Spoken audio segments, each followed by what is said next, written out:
Every morning at exactly 7:47, the same black Escalade tore across my front lawn and crushed the roses my dead wife planted before she died. Dirt flying, sprinklers snapping, 8-inch tire ruts carved straight through her memorial garden, and every single time, the driver never even touched the brakes. I ran out once and screamed for her to stop. She rolled down the tinted window, smiled at me and said, "HOA access. You can't do a thing about it." Cheryl Blackstone, HOA Vice President, license plate, HOA Parez. Police reports went nowhere. HOA meetings went nowhere. Lawyers took my money and gave me silence. 47 mornings in a row, the system protected her. So for the 48th morning, I stopped asking for help and started solving this like an engineer. What would you do if someone kept destroying your spouse's memorial? Drop your revenge fantasy below. Let me paint you the picture of what paradise looked like before it turned into a war zone. My name is Jake Brennan, and I'm a retired aerospace engineer who thought I'd found peace in Colorado Springs after 40 years of designing aircraft systems for Boeing. Sarah and I bought our corner lot in Meadowbrook Heights thinking we'd found our retirement sanctuary. 2 years of meticulous planning went into that memorial garden.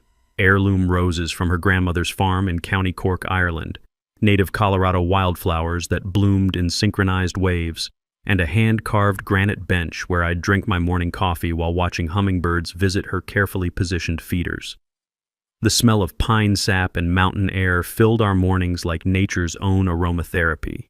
I'd measure everything twice with my old Boeing tape measure, building garden borders with the same mathematical precision I'd used designing aircraft systems for 40 years. Sarah would laugh, saying I was engineering roses, but those worn leather gardening gloves still hanging in our garage proved she loved every calculated inch of my obsessive attention to detail. The texture of Colorado soil felt different under our hands, rocky, challenging, requiring patience and persistence to coax life from the high-altitude environment. We'd spend hours planning drainage systems, calculating sun exposure angles, and designing irrigation networks that would keep her memorial garden thriving through harsh mountain winters. Then cancer hit like a meteorite, destroying everything in its path. Sarah spent her final months sketching garden layouts with trembling hands, pressing flowers in her leather-bound journal, writing detailed notes about which varieties would bloom when and how they'd create a living calendar of color throughout the growing season. The garden should protect itself, she'd written in her careful teacher's handwriting, just like the mountains protect Colorado. I found that prophetic note after she passed, tucked between pressed petals from those precious Irish roses. 2 years later, I'm living alone in our retirement dream, keeping Sarah's garden alive through sheer stubborn engineering determination. Every morning followed the same sacred ritual: coffee on the porch at sunrise, checking the automated sprinkler system I'd designed like a NASA irrigation network, deadheading roses with surgical precision while talking to Sarah's memory about weather patterns and soil pH levels. The sound of my measuring tape clicking became the soundtrack of solitude, mixed with the gentle hum of water pumps and the satisfying crunch of mulch under my boots. This was healing therapy disguised as horticulture, mathematics applied to grief management. That's when Cheryl Blackstone entered my carefully ordered world like a natural disaster with a real estate license. Picture this woman, 52 years old, perfectly coiffed blonde hair that defied Colorado wind, always wearing expensive real estate blazers that cost more than my monthly pension check. Vice president of our homeowners association, and the kind of person who measured her daily success by counting how many neighbors she could intimidate before lunch. Her black Cadillac Escalade, vanity license plate HOA, became my personal symbol of everything wrong with suburban power dynamics. Cheryl wasn't just a pushy neighbor. She was a strategic predator who'd figured out how to weaponize HOA regulations for pure profit. Her methodology was coldly efficient. Identify properties with commercial development potential, then make life systematically miserable for current owners until they sold cheap to her brother-in-law's development company. My corner lot represented prime real estate worth $200,000 more if converted from residential to commercial space. Monday morning, March 15th, 7:47 a.m. precisely. I'm watering Sarah's memorial roses, feeling that familiar mixture of sadness and peace that comes with tending her living legacy, when Cheryl's Escalade comes roaring around the corner at 35 miles per hour. Instead of following the clearly marked cul-de-sac route like every other civilized human being, She cut straight across my lawn with the entitlement of someone who'd never been told no in her entire privileged life. The sound hit me first. 6,000 pounds of luxury SUV compacting earth that Sarah and I had lovingly prepared with organic compost and carefully balanced nutrients. Then the visual assault. 8-inch tire ruts carving through the memorial garden like fresh scars across a painting, destroying $300 worth of irreplaceable plantings in 3 seconds to save this woman 90 seconds on her morning commute to make other people's lives miserable. I stood there holding Sarah's old copper watering can, watching diesel exhaust drift over crushed lavender and destroyed hopes, feeling something break inside my chest that had nothing to do with grief and everything to do with pure, calculated rage. The next morning, I channeled my aerospace engineering background into defensive strategy. I placed decorative river stones around the garden border, nothing fancy, just smooth granite rocks about the size of golf balls, arranged in a geometrically perfect pattern that would make any mathematician proud. Each stone was positioned with surveyor-level precision, creating visual barriers that would remind any reasonable person that actual human beings lived here and cared about this space. I should have known that reasonable person didn't describe Cheryl Blackstone. Tuesday, 7:47 a.m., like atomic clockwork. Cheryl's Escalade comes screaming around that corner with the mechanical fury of someone who viewed my defensive measures as a personal insult to her authority. Instead of avoiding my new stone border, she deliberately swerved to crush every single rock with the methodical precision of a demolition expert conducting quality control testing. I watched through my kitchen window as she targeted each stone individually, her luxury SUV's tires grinding granite into powder while widening the damage zone by 3 feet in each direction. The sound of crushing rock mixed with revving engine noise created a symphony of suburban warfare that echoed off our peaceful mountain backdrop. But that wasn't the worst part of her morning terrorism campaign. After systematically flattening my border stones like they were annoying speed bumps, she revved her engine to maximum RPM and deliberately destroyed Sarah's prized heirloom roses, the ones her grandmother had carried from County Cork in 1943 during the worst poverty Ireland had ever experienced.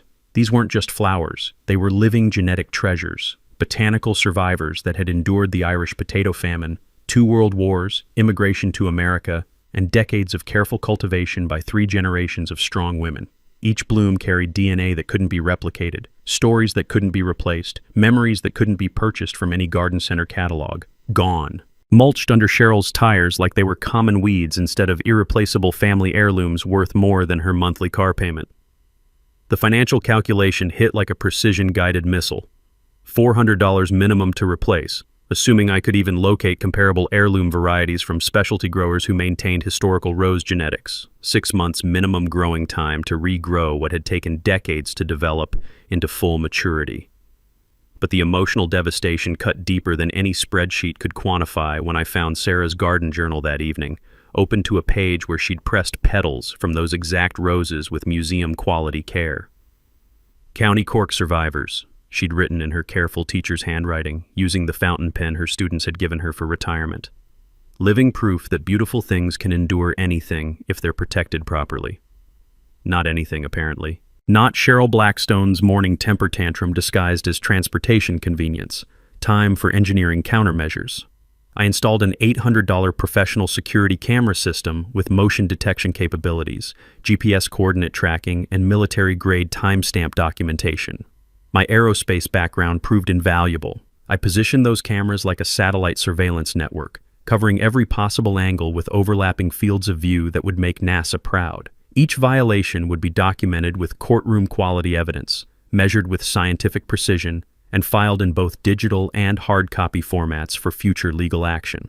The whir of camera motors tracking movement became my new morning soundtrack, along with the satisfying electronic beep of my computer spreadsheet recording damage costs with mathematical accuracy. Trespassing incident number 1, $300 in heirloom plantings destroyed. Incident number 2, $400 in irreplaceable roses eliminated. The escalation pattern was becoming predictable, and predictable patterns could be mathematically modeled and strategically countered.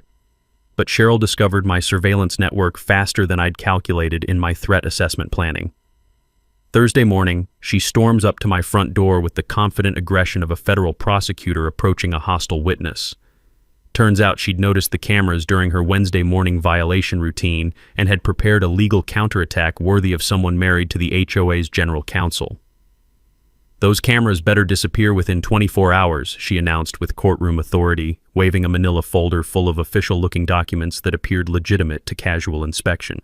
"I have emergency access rights through this property. Fire Department easement, Section 12B of the Municipal Emergency Services Code. You're obstructing emergency services, which constitutes a federal crime."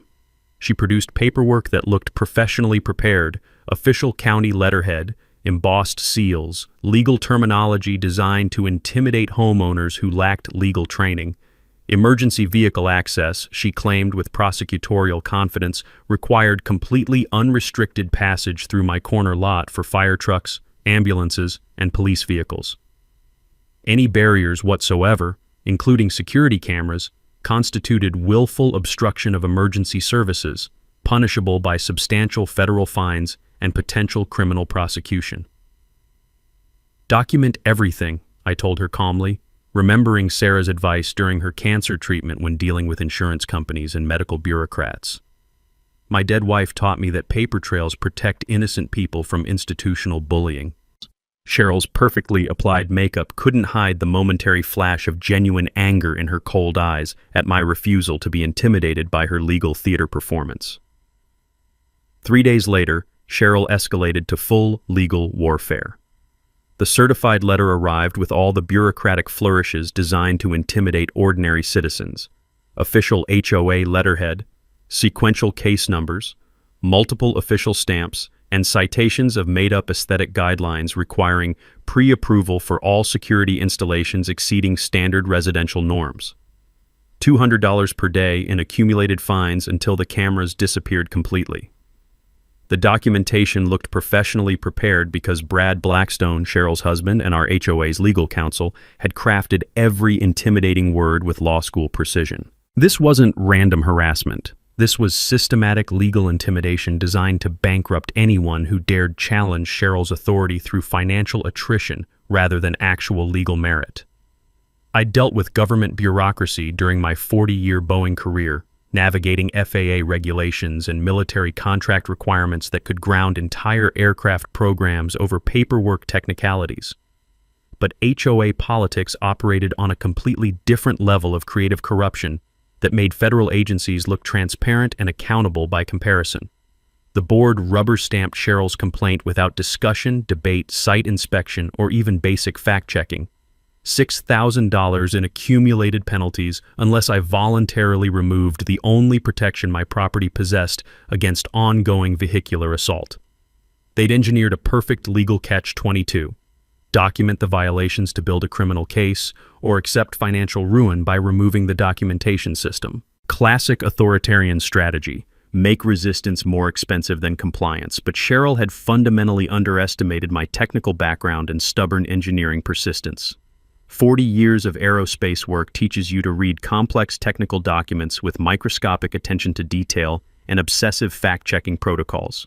When you're designing aircraft systems, one misplaced decimal point can kill hundreds of people, so you verify absolutely everything twice through independent sources. I spent the entire weekend in our community center basement, surrounded by the musty smell of deteriorating paperwork and fluorescent lighting that hummed like dying insects, researching our HOA charter with the same methodical intensity I'd used analyzing flight safety manuals for potential catastrophic failure modes. The original HOA filing from 1987 contained absolutely no camera restrictions, no aesthetic guidelines beyond basic architectural consistency, and definitely no authority for arbitrary daily financial penalties without proper legal procedures and resident notification requirements. What I discovered instead were 23 separate illegal amendments added between 2015 and 2023, all signed by the exact same legal counsel, all systematically failing to meet Colorado HOA law requirements for mandatory resident approval through proper voting procedures.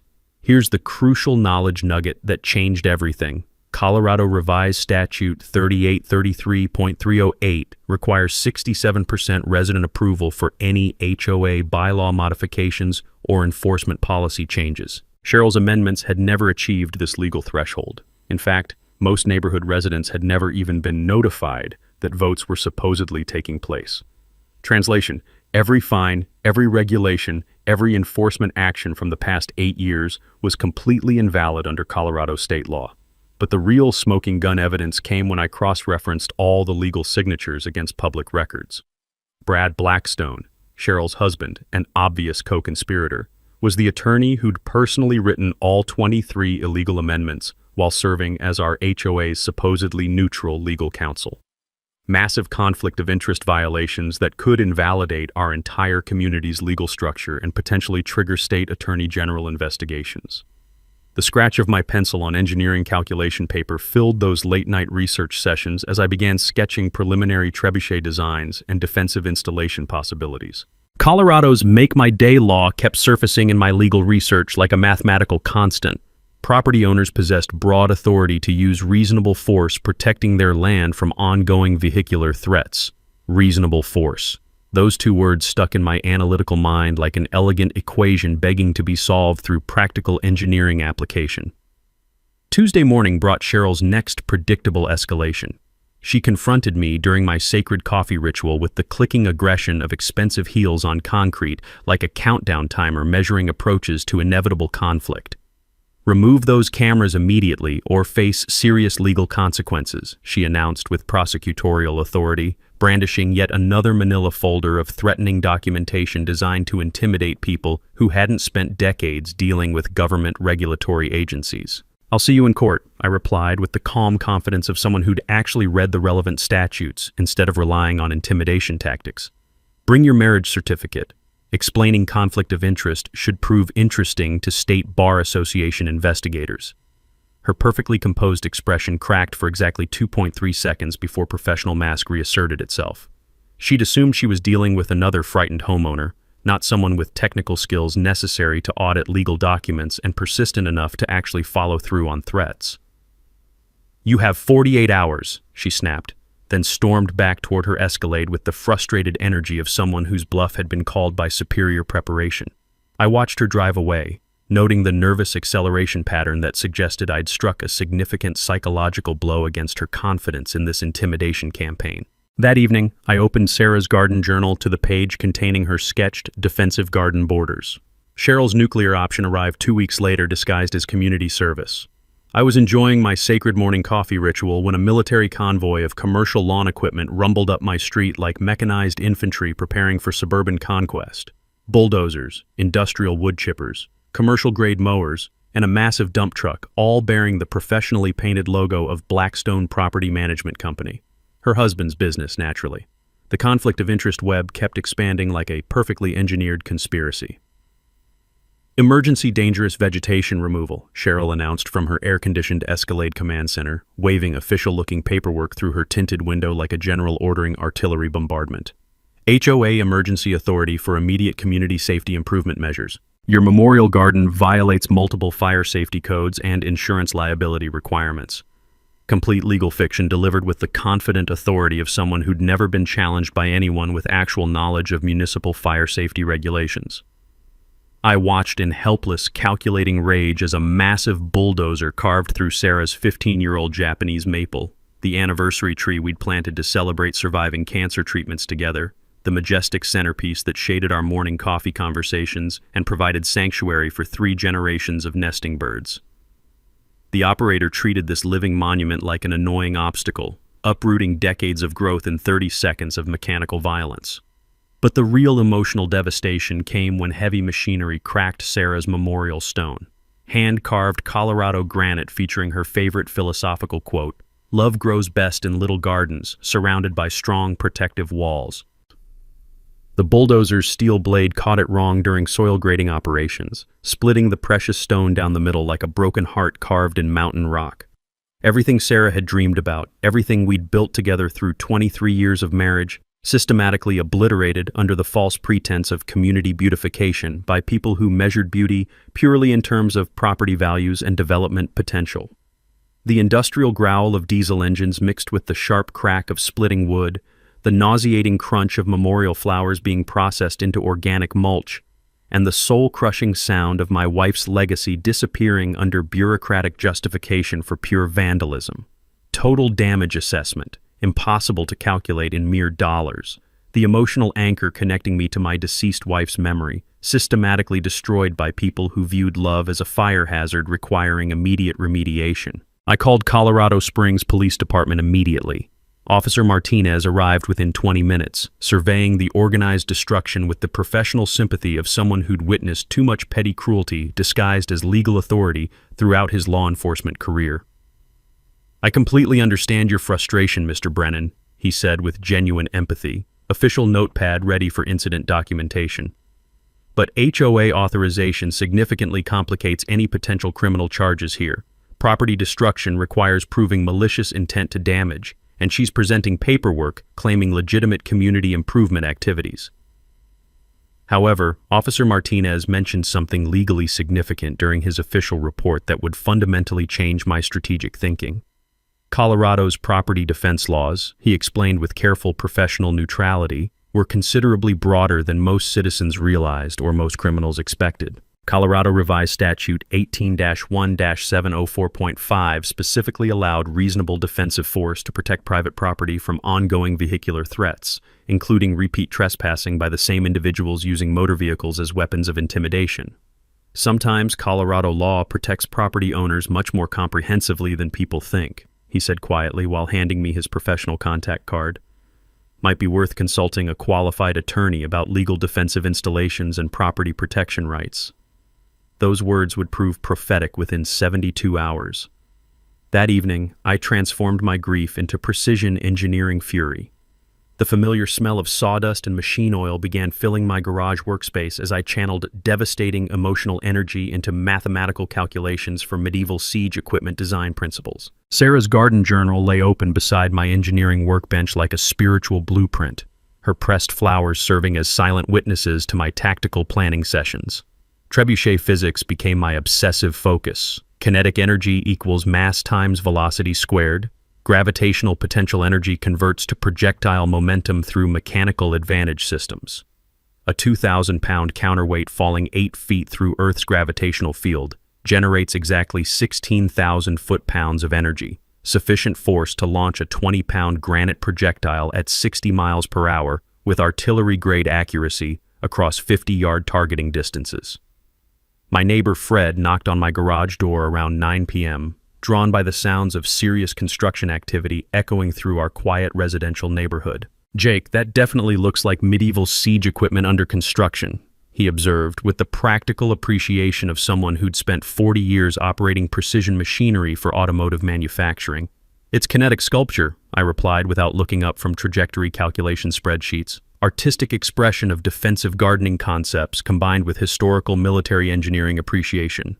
Fred grinned with conspiratorial understanding and immediately rolled up his sleeves. "Need professional help with the precision metalwork and mechanical engineering components?" That moment marked when I realized our entire community was quietly rallying behind my cause like neighbors supporting resistance against occupation forces. My attorney consultation with Jennifer Walsh completely revolutionized the strategic landscape. She specialized in Colorado property law with the kind of sharp legal intellect that could dissect HOA nonsense like a precision scalpel cutting through bureaucratic tissue paper. When I presented Officer Martinez's suggestion about defensive installations, her experienced eyes illuminated with the excitement of someone who'd discovered buried legal treasure. "Colorado's Make My Day law extends far beyond simple home invasion scenarios," she explained with growing enthusiasm, spreading comprehensive legal documentation across her polished conference table. Section 18-1704.5 specifically includes curtilage protection. That's the immediate property surrounding your dwelling, including lawns, gardens, driveways, and any structures within your property boundaries. The legal revelation struck my engineering mind like a mathematical proof suddenly clicking into perfect logical alignment. Property owners possessed broad authority to deploy reasonable defensive force against vehicles repeatedly threatening property damage through systematic trespassing violations. Jennifer cited multiple precedent cases where Colorado homeowners had successfully defended against both criminal prosecution and civil liability for damaging trespassing vehicles during property protection activities. The key legal standard was proportionality. Defensive response must match the severity and persistence of the ongoing threat. Reasonable defensive force, she emphasized while tapping the relevant statute with her expensive pen.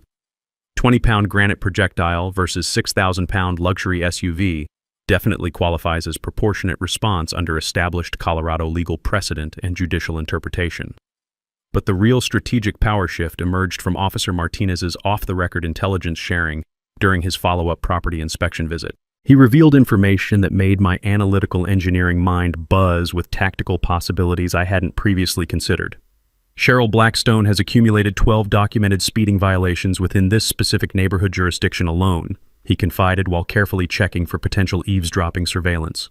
All systematically dismissed due to what our prosecutor diplomatically calls HOA political influence.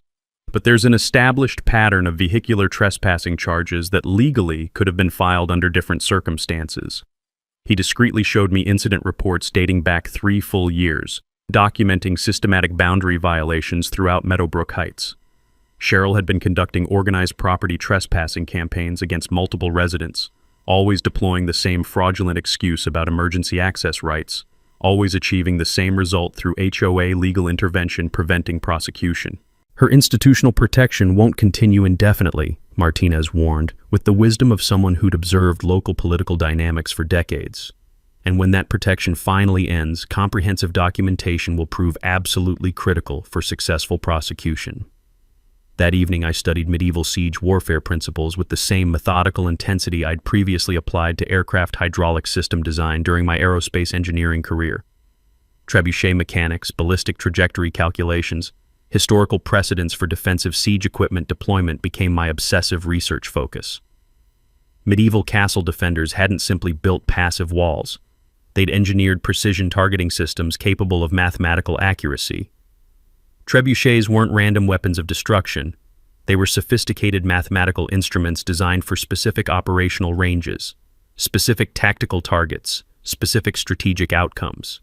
Colorado property law, I discovered, viewed defensive installations through exactly the same analytical framework. Not offensive weapons, but protective barrier systems. Not unprovoked attacks, but measured responses to documented ongoing threats.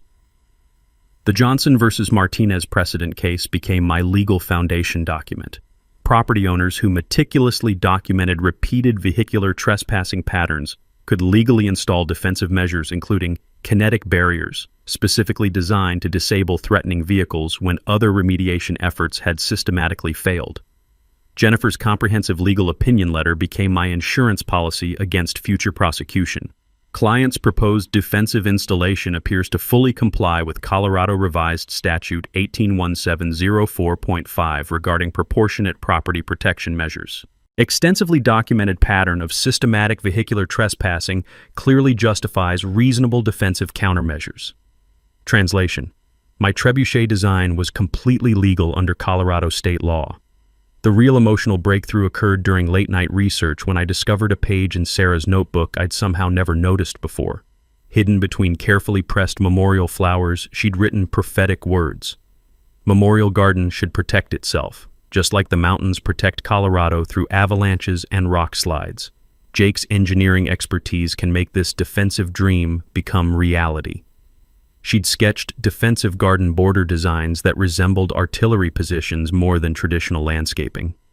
My wife, the gentle English teacher, had apparently absorbed enough military history through her extensive reading to design a comprehensive strategic defense system disguised as peaceful landscape architecture.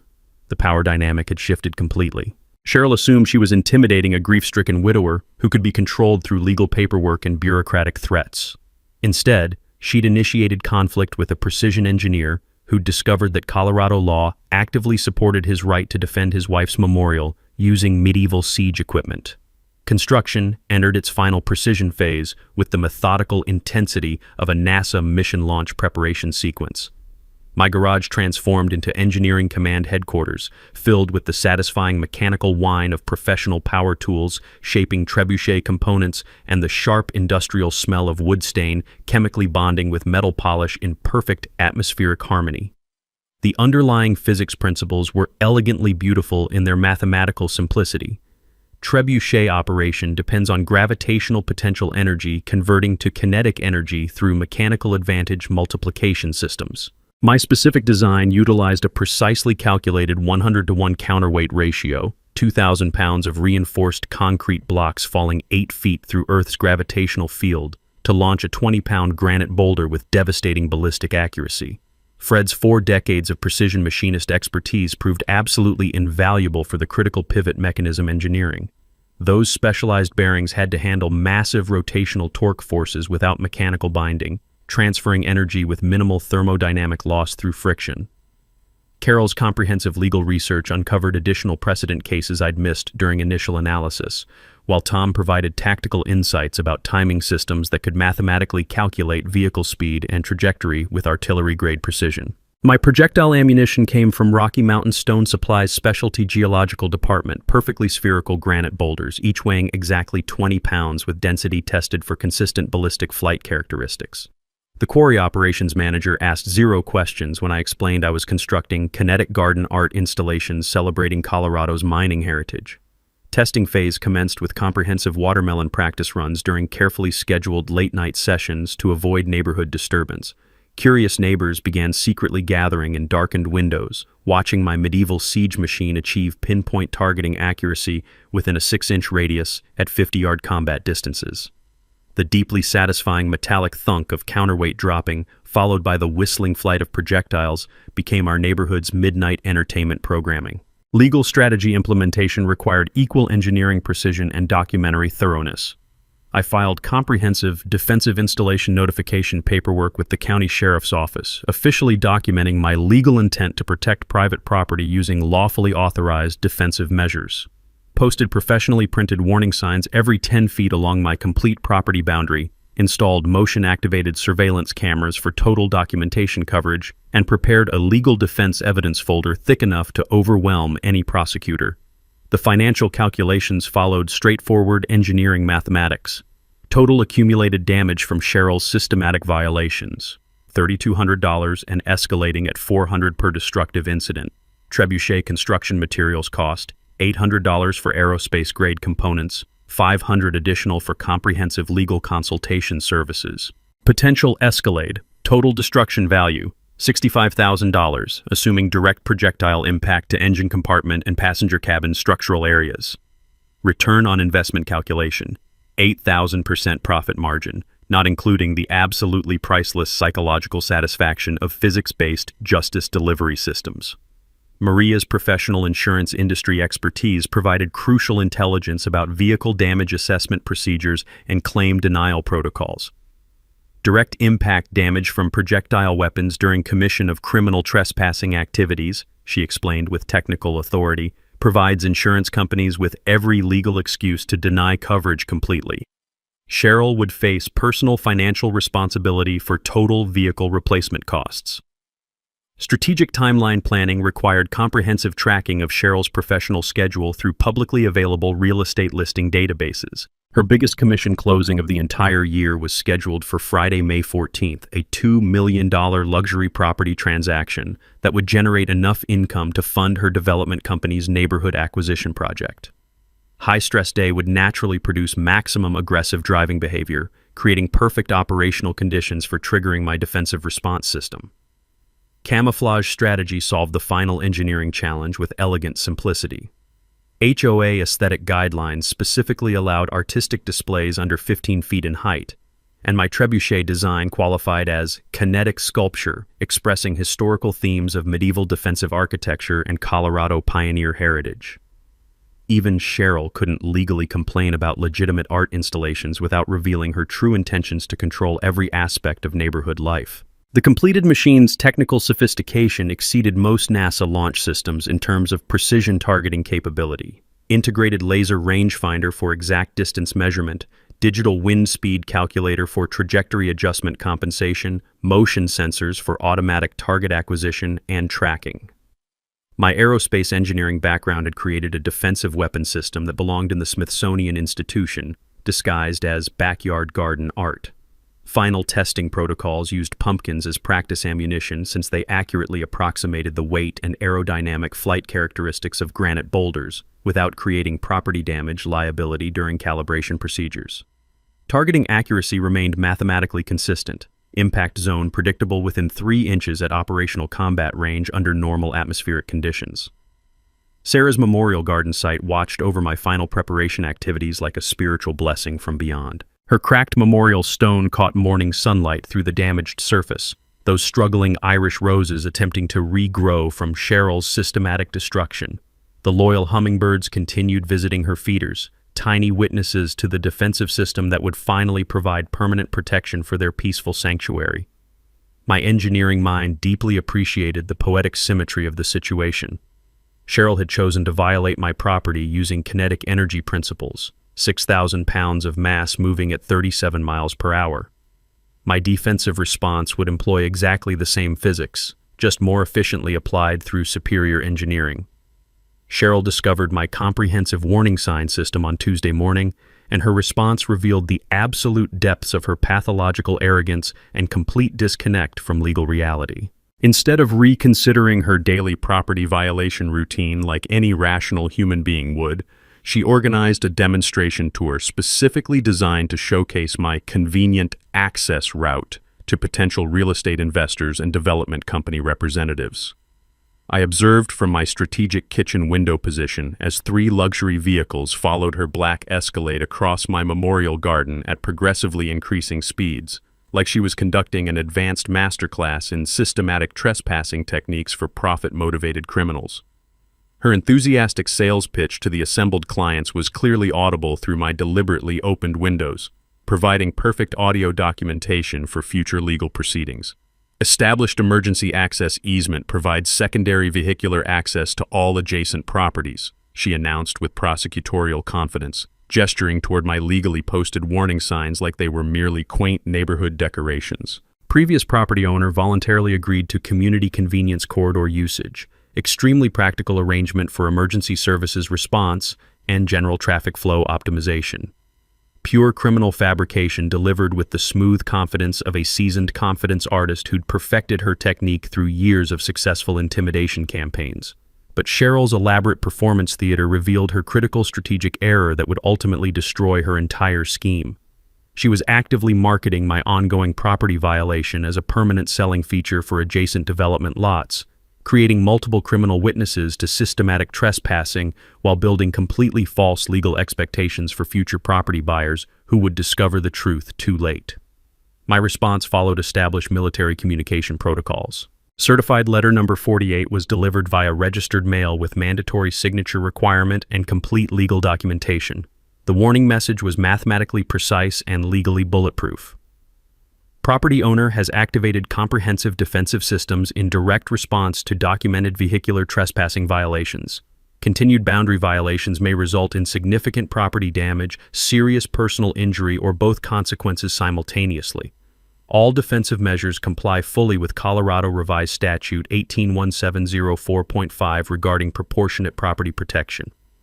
My trebuchet received final calibration adjustments based on Cheryl's newly aggressive driving pattern modifications and seasonal atmospheric changes. Hourly wind speed measurements recorded through digital monitoring equipment, vehicle approach speed documented through multiple synchronized camera angles, kinetic impact calculations refined to account for temperature variations affecting air density and projectile flight characteristics.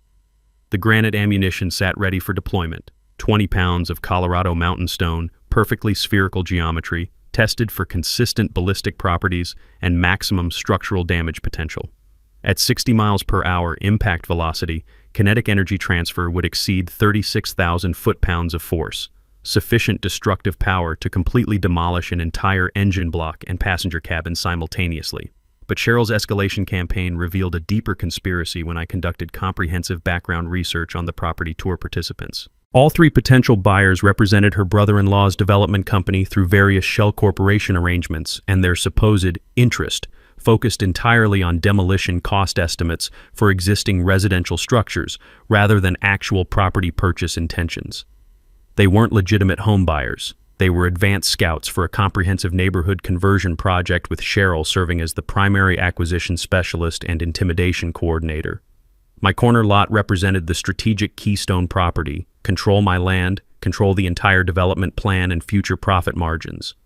Friday's $2 million real estate commission suddenly achieved perfect strategic sense within this larger financial conspiracy. Cheryl desperately needed that substantial commission payment to finance the development project's initial phases, and my property represented the final missing piece of her family's expanding real estate empire puzzle. Community pressure escalated dramatically as neighbors finally realized the comprehensive scope of Cheryl's systematic acquisition scheme. Carol organized additional secret resident meetings in her basement conference area, reviewing extensive HOA documentation that revealed organized property acquisition campaigns specifically targeting elderly residents and recent widowers throughout our community. She's been methodically planning this neighborhood takeover for at least 5 years, Carol explained with growing anger, surrounded by cardboard boxes filled with incriminating legal documents. 23 separate properties sold significantly below fair market value after sustained HOA harassment campaigns. You're simply the latest target in her systematic intimidation program. The psychological pressure intensified as Cheryl began driving across my memorial garden multiple times daily, deliberately daring me to activate defensive countermeasures while building her fraudulent narrative about established access rights. Each destructive pass eliminated more memorial plantings while strengthening her false documentation for future legal proceedings. My motion sensor network tracked her behavioral pattern with scientific precision. 7 a.m. initial violation during morning commute, noon lunch hour intimidation demonstration, 5 p.m. evening rush hour performance for neighborhood witnesses. Like a laboratory test subject trained to press reward buttons, except her psychological reward was complete dominance over a grieving widower's emotional vulnerability. Technical preparation achieved NASA-level operational sophistication. My targeting system could calculate Cheryl's approach speed, vehicle trajectory, and optimal projectile intercept coordinates with artillery-grade mathematical precision. The trebuchet's release mechanism waited for my activation signal like a coiled mechanical spring loaded with 2 full years of suppressed grief and steadily building rage. Cheryl's ultimate gambit materialized Thursday evening in the form of an emergency HOA meeting notice that revealed the full scope of her authoritarian ambitions. Critical community safety hazard assessment, the official agenda declared with bureaucratic pomposity, featuring my property listed as the primary discussion item requiring immediate board action. Her comprehensive strategy was transparently obvious. Declare my trebuchet a public nuisance threatening neighborhood safety, force its complete removal through HOA regulatory authority, then celebrate her victory with the biggest real estate commission of her entire career. The meeting was strategically scheduled for Friday at exactly 4 p.m., precisely 30 minutes before her crucial $2 million closing appointment across town. She'd planned to publicly humiliate me in front of the entire community, then speed across my memorial garden one final triumphant time while rushing to collect her massive commission check and seal her development company's financial future. Psychological warfare, executed at its most coldly calculated level of strategic manipulation. But Cheryl had fundamentally underestimated the sophisticated community intelligence network that Carol's basement research meetings had methodically created over the past month. By Thursday evening, I possessed complete knowledge of every detail in her elaborate scheme, including confidential architectural plans for converting my corner lot into a commercial parking structure designed to serve the development company's strip mall construction project. Sarah's memorial garden was literally scheduled for transformation into a striped asphalt rectangle featuring numbered parking spaces and concrete wheel stops. My final preparation phase entered military-grade operational readiness with systematic precision that would impress Pentagon logistics coordinators. The trebuchet received comprehensive lubrication maintenance on every moving mechanical component. Granite ammunition was positioned for instantaneous loading procedures, and my targeting calculations were verified against Friday's detailed weather forecast and atmospheric condition predictions. Meteorological analysis. Wind speed 5 miles per hour from southwestern direction. Air temperature 68 degrees Fahrenheit, atmospheric pressure stable at optimal levels. Absolutely perfect environmental conditions for precision delivery of kinetic justice through superior engineering application. Community mobilization efforts surprised everyone involved, including my own expectations about neighborhood solidarity during crisis situations. Fred organized our local veterans as official witnesses with military documentation protocols. Carol prepared comprehensive legal evidence packages proving HOA authority limitations regarding artistic installations and property rights. Tom established live stream broadcasting equipment for real-time social media coverage and permanent documentation. Even Maria strategically positioned herself for professional insurance claim photography services. Purely coincidental timing, she claimed, with obvious conspiratorial satisfaction. Friday morning delivered Cheryl's most aggressively destructive violation in our entire 2-year conflict history. At precisely 7:47 a.m., she roared across my memorial garden at 42 miles per hour, generating massive clouds of Sarah's disturbed soil while simultaneously laying on her horn like a mechanical war cry designed to announce her complete dominance over my emotional vulnerability. But this morning's assault included coordinated backup support. 3 HOA board members followed in separate vehicles, systematically documenting my supposed failure to maintain acceptable community standards, while deliberately trampling the last surviving Irish roses into the earth with their tires like an organized military unit destroying enemy supplies. I stood motionless on my porch drinking coffee with mathematical calm, watching the systematic destruction of everything Sarah had loved and planned during her final months, feeling the solid weight of granite ammunition in my pocket like a promise of justice waiting to be fulfilled through physics and Colorado law. The trebuchet waited silently in my backyard like a sleeping giant, its massive counterweight poised with gravitational potential energy incarnate. At 3:30 p.m. sharp, the emergency HOA meeting convened in our community center with all the ceremony of a military tribunal. Cheryl presented her case with courtroom precision and prosecutorial authority. My trebuchet constituted a dangerous weapon threatening public safety, violated established community aesthetic standards, and endangered property values through medieval intimidation tactics designed to terrorize law-abiding residents.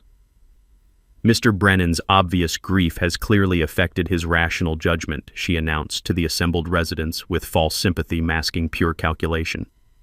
This so-called art installation represents nothing more than a weapon of mass destruction disguised as garden decor, threatening every family in our peaceful community.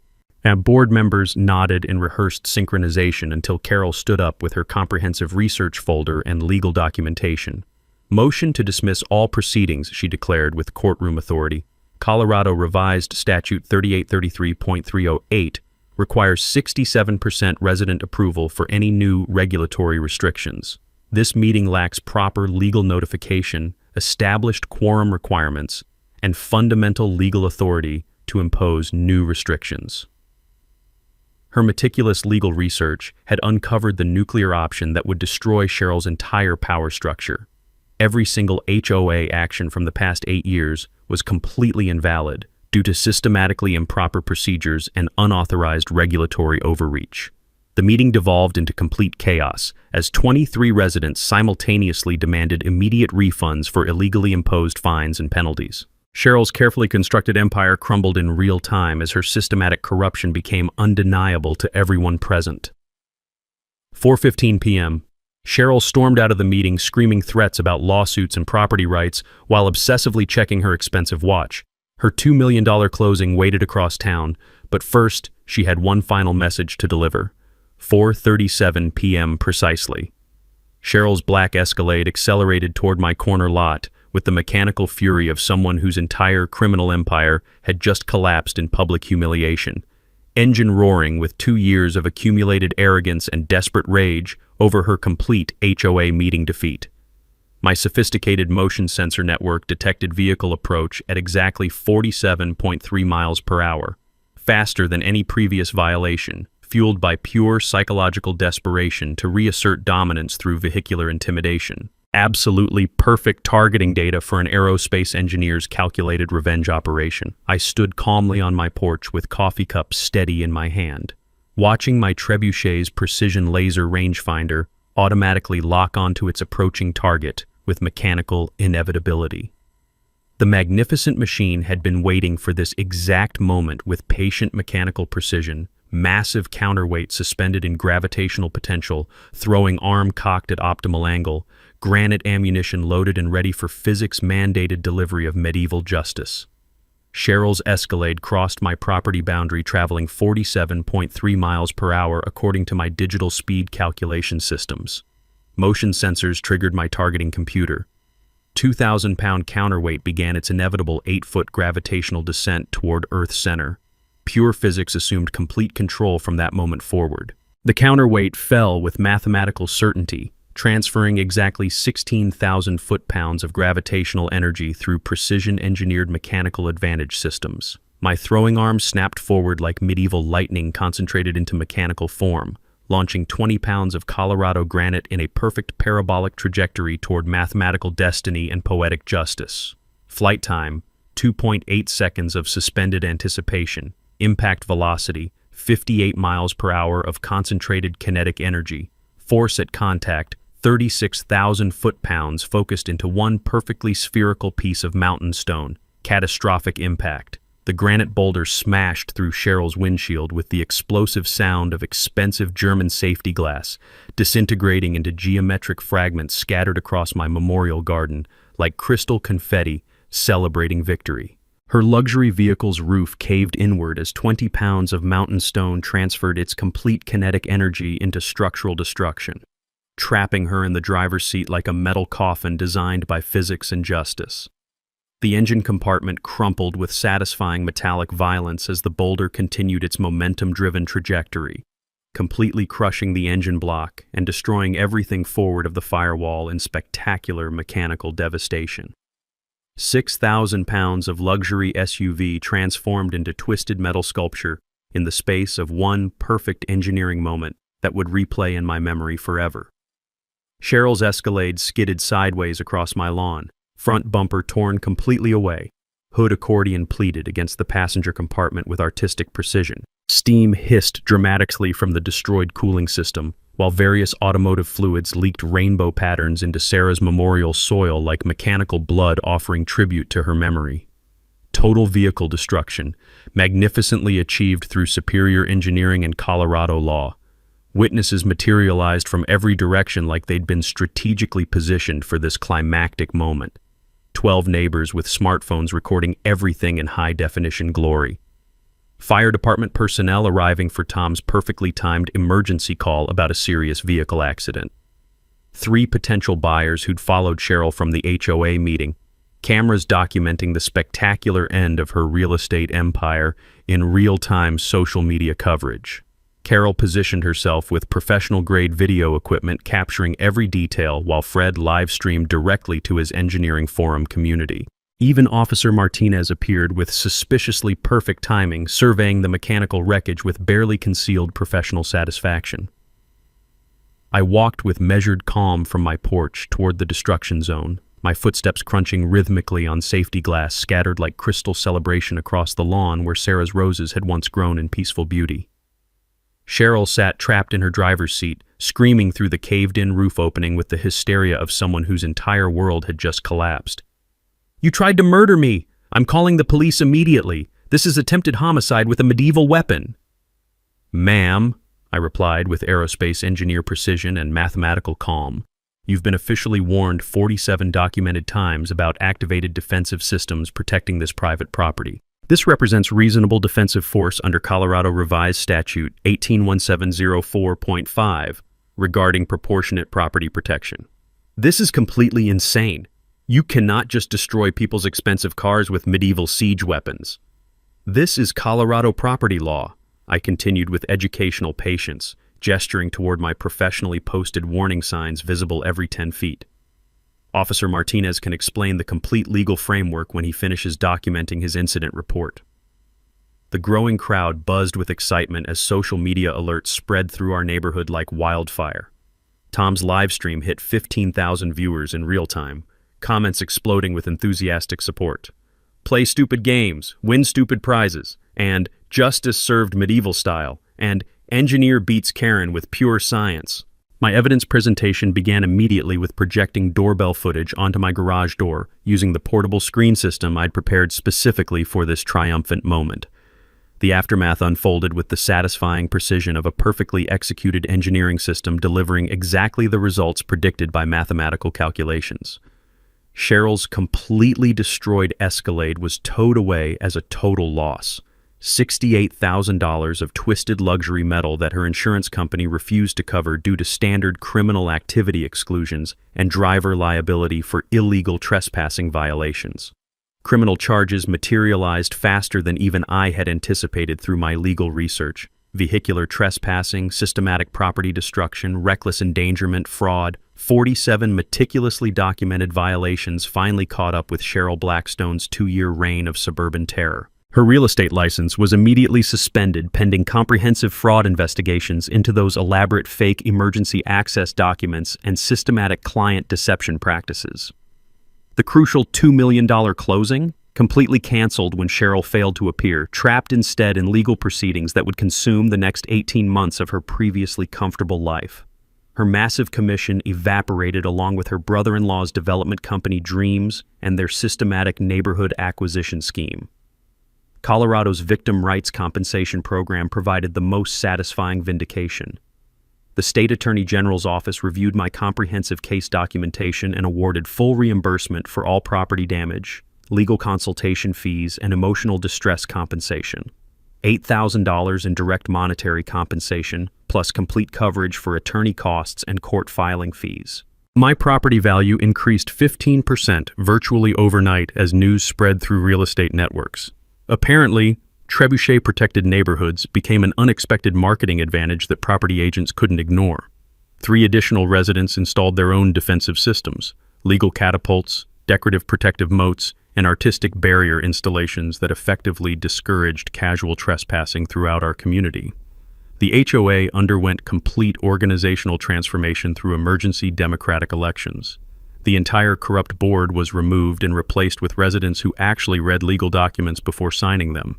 23 illegally imposed fines were refunded with accumulated interest penalties. Brad Blackstone lost his legal counsel position when the Colorado State Bar opened comprehensive ethics investigations into his systematic conflicts of interest. Sarah's memorial garden rose from the destruction more beautiful than our original design. I used granite fragments from my trebuchet ammunition to construct protective decorative borders around new plantings. The precious heirloom Irish roses grew back stronger than ever, their root systems nourished by soil that had finally been properly defended against criminal destruction. The cracked memorial stone was professionally restored using traditional Japanese kintsugi repair techniques, filling structural cracks with metallic gold to celebrate survival and strength, rather than attempting to hide previous damage. Love grows best in little gardens, now gleamed with golden beauty, stronger and more beautiful for having survived systematic attack. My trebuchet achieved permanent installation status under Colorado's artistic expression protection laws. Engineering students regularly request guided tours. Medieval weapon societies officially named me their annual Defender of the Year. Militaries were reserved neo tools. The Discovery Channel produced a full documentary, Medieval Justice, Modern Property Wars, that aired nationally to excellent ratings. The Veterans Memorial Defense Fund emerged directly from my unexpected fame and social media attention. Trebuchet demonstration tours raised $25,000 during the first year alone, providing crucial legal assistance to military families facing similar property rights violations across Colorado. Engineering scholarships were established for students studying practical defensive applications and property protection systems. YouTube immortality arrived when Tom's live stream footage reached 2.3 million views with continuing viral growth. #Trebuchet Justice became a national rallying cry for property rights advocates and HOA reform movements. I received speaking invitations from engineering conferences, homeowners' rights organizations, and medieval weapon societies nationwide. Community relationships transformed into lifelong friendships forged through collective resistance against institutional bullying. Fred established the Precision Engineering Club, where neighbors build defensive contraptions combining artistic beauty with practical protection. Carol became a statewide HOA reform activist, speaking at legislative hearings about regulatory abuse. Tom created veteran support networks providing property defense consulting services. Every peaceful morning, I sit on Sarah's restored memorial bench drinking coffee, watching faithful hummingbirds visit her feeders while my trebuchet stands as silent guardian in the background. No tire tracks cross my lawn anymore. Complete peace reigns, enforced through superior firepower and comprehensive Colorado property law. The Rocky Mountains still protect Colorado from external threats, and my medieval siege weapon protects Sarah's memory from neighborhood criminals. Have you dealt with an HOA nightmare story that makes Cheryl look reasonable by comparison? Share your experience in the comments below. I read every single submission, and some might inspire future engineering solutions. Don't forget to subscribe for more justice-served cold revenge stories. Next week, My neighbors' pool parties kept me awake, so I built a sound system that made them move to Nebraska. Because sometimes the best defense requires superior medieval offense, and physics always wins in the end. Thanks for hanging out with us on HOA Stories, where the HOA Karens meet their match. If this story had you cheering or cringing, go ahead and like the video, drop a comment with your reaction, and hit subscribe so you're ready for the next wild HOA tale.